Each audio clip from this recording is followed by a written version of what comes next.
बुधवार व्रत कथा। बुधवार व्रत कथा। एक समय की बात है, एक व्यक्ति का विवाह हुए कई वर्ष बीत गए। विवाह के बाद उसकी पत्नी एक बार अपने मायके गई हुई थी। पत्नी के मायके में रहने के कई दिनों बाद उसका पति अपनी पत्नी को विदा करवाने के लिए ससुराल पहुंचा।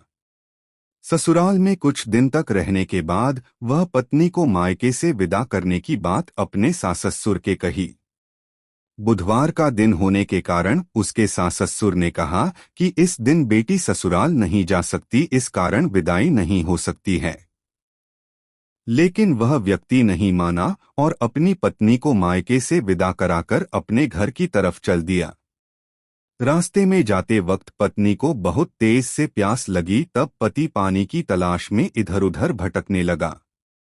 काफी देर के बाद जब वह पानी लेकर वापस लौटा तो उसने देखा कि पत्नी के पास उसी की वेशभूषा में कोई अन्य व्यक्ति पत्नी के संग बैठकर बातें करता हुआ दिखाई दिया। विज्ञापन।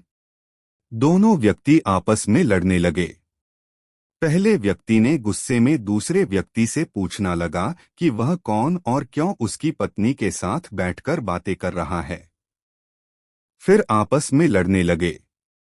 दूसरे व्यक्ति ने कहा कि यह मेरी पत्नी है। दोनों की बीच भयानक लड़ाई होने लगी। तब वहां पर कुछ सिपाही आ गए और स्त्री से उसके असली पति के बारे में पूछने लगे।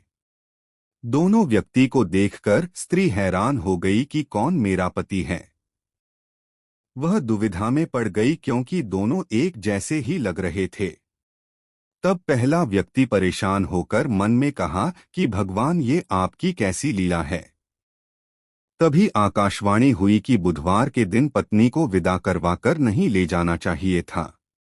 यह सब सुनकर पहला व्यक्ति समझ गया कि यह भगवान बुद्ध की लीला है। फिर वह व्यक्ति बुद्धदेव से प्रार्थना करने लगा और क्षमा मांगने लगा। फिर फौरन ही बुद्धदेव अंतर्ध्यान हो गए और उस व्यक्ति को अपनी पत्नी मिल गई। तभी से हर दिन बुधवार के दिन भगवान गणेश की पूजा हो।